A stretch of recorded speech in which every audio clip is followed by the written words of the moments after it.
So, Nomar, we'll talk some baseball in a moment, but here you are on a plane. It's early in the morning in Pittsburgh, right? You probably just want to settle into your seat, and you don't want to be bothered, right, Nomar? Correct? Am I wrong? Well, it was quite early. It was like 6 o'clock in the morning. Oh, that's early. It was early. Which means you're in downtown to get there. You had to wake up probably around 4 o'clock in the morning to get there. So yeah, I'm bright-eyed by then. Whew, I'm ready to go. You are. Not even close. Oh, okay, right, okay. So then walk me through this process then, Nomar. What happens on this flight? I was getting ready to sit in my seat, and I just had a nice gentleman right behind me just says, "Hey, I'm a Red Sox fan." And could you tell that he was a Red Sox fan without him saying it, Nomar? Because he had a hat on with an Old English B on it. You can assume that, but I don't like to assume anything. But it was nice of him to tell me he was a Red Sox fan, and my response was, "Well, that's great." I really didn't know what to say. I didn't know if he expected me to say, give him a hug, or say, "That's awesome. Here's my number. Give me a call. We'll grab lunch." Yeah, right. Here's my number. Call me. So maybe. I just said, "Great, awesome. Nice to meet you." And then it was great because he says, "Hey, we share the same birthday." So Gino, so Nomar, I'm a row in front of you, and I just put my head down in shame, and I went to text him immediately, and I was like, that was deplorable, shameful. And I thought about stopping you on the way out of the flight to try and get you on the show, but I didn't want to. You were probably so rattled already by him. We just let you go. No, it was Then I just what my response was. Well, we just had one a couple weeks ago, so I said, "Oh, cool, happy birthday!" Right. And then have a nice flight. Don't kick my seat. I don't know. I didn't know what was supposed to come out next. I didn't bother you. I was really embarrassed. We had been up all night. We drove from. We drove 2 hours from Ohio. There's no excuse here. And then I turn around and there's one of my childhood heroes just sitting over there at the airport. So I didn't know what to do. I'm sorry. No, it wasn't a problem. As much as it wasn't. All the people on the plane were awesome. He was fine. It's funny. Everybody, what do you say when you meet somebody that you're going, "Oh my gosh, wait a minute, I've seen it." Sometimes you just don't know what to say. Mm-hmm. And I've done it, and I'm like, hi, and then you go, and then you walk away. Man, I was so cool. It was awesome. And then you realize later, no, you weren't, and it's just funny. I think I knew immediately that I had kind of botched it, but it was fine. I just went. Where does this rank for you, Nomar, in your fanboy experiences? Yeah. Like, have you had some other ones worse than this, or? A lot worse than that. Oh my goodness. Well, you've probably had people who are look. There's, and I'll say this for our listenership, viewership too. Don't bother people when they're eting, when they're with family, or when they're in the men's room. Yes.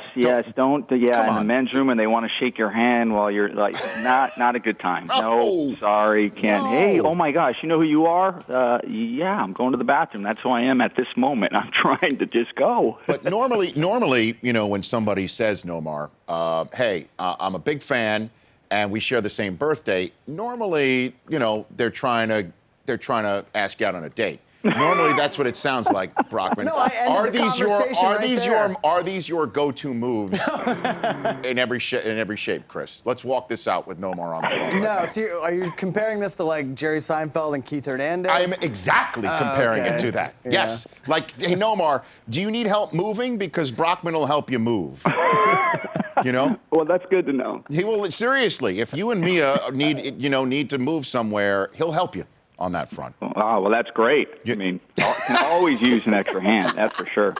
So you were in Pittsburgh for the beginning of this slide for the Dodgers. You're part of the Dodgers crew at SportsNet LA, Nomar. What's going on with the Dodgers in your estimation? Right now, every team goes through a slide, and definitely the Dodgers are going through one right now. I think for them, they'd probably say collectively, the pitching obviously is a struggle for them, and not so much all the starting pitching, but even over this road trip, they were a little off. They weren't as sharp as we've seen some of the pitchers be in the past, but definitely their bullpen is something that has to be addressed. That they're collectively as a team. I'm not saying that you're changing, but sometimes as a bullpen, you got to say, okay, we got to go up there, pick it up a notch, especially going down to the end of the season where you're going to August and September.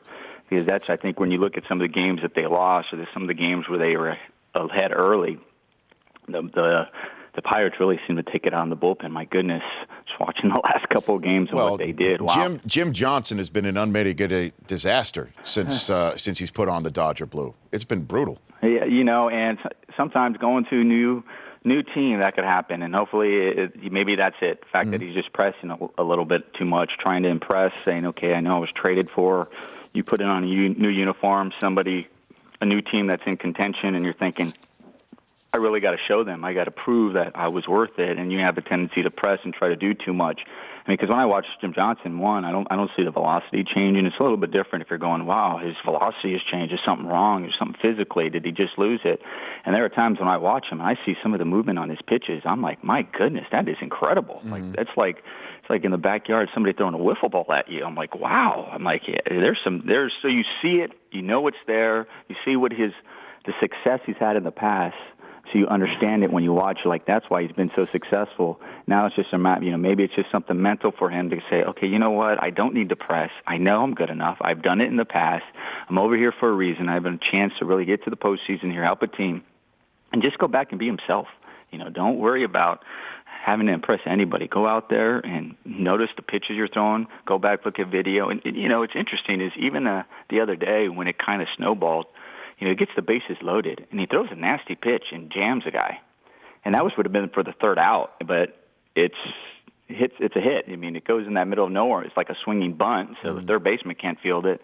And then after that, it was like hit after hit after hit, snowball, where you're like, if he gets out of it, you're like, all right, maybe there's just one run of damage, not so much 8. And, not so much 8. Right, and that's what happens, and that's what's crazy about this game. Well, with the Dodgers, at least for them, they weren't the only team to face a red-hot NL Central team over the weekend. The Cubs put the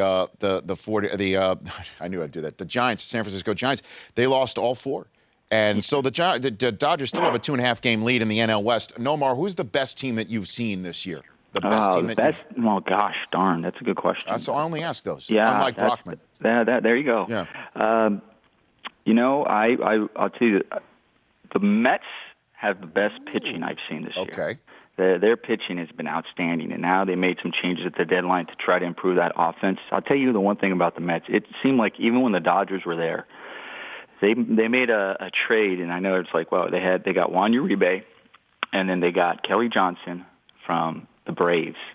And you saw a switch change in them. There was a difference. Like, they were like, yeah, like, we're making moves. Here it is. Our offense. Then they get Cespedes later. But during that series, you could like, oh my goodness, the confidence went up in that team. And they've been rolling. They've been playing pretty good, but they have the pitching.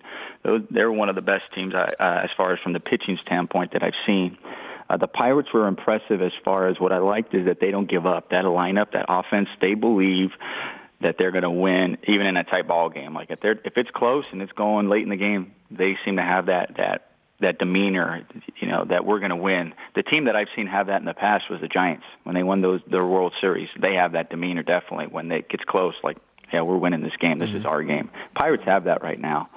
But I think the best team, and I think their record's showing it, is the Cardinals. They find a way. They're going out there, and they just they do it up and down. And it's not always about superstars coming through. It's a collective team when you watch them play, and that's what it takes, and that's the reason why they're up by so many games. Well, at 31 over, but they do host the Pirates starting tonight for a 3-game set, and they're 5 up, 4 in the loss column. So that'll be an interesting matchup to see. Hey, Nomar, I'm so glad that my colleague and friend Chris Brockman embarrassed himself to you because that got you on the show.